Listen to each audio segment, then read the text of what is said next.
Hi, I'm Dr. Jennifer Hall Rivera, and I'm excited to tell you about my new children's book that is out. It's called DNA, God, and You.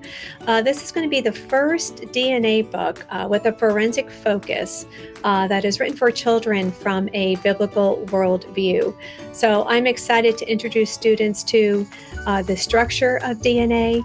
A little bit of genetics is going to be included as well, how we use DNA in forensic science to create a unique fingerprint for an individual, and most importantly, how DNA confirms scripture when we look at this most complex code of life that does exist.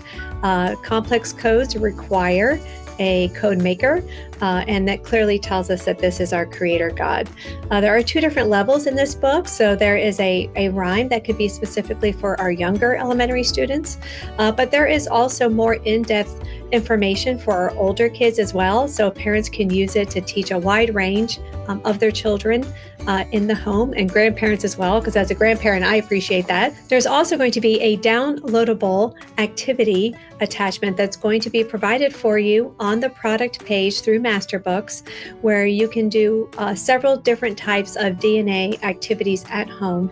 So you can use it along with the book just to kind of enhance that student's understanding and really help them understand the information that they're learning.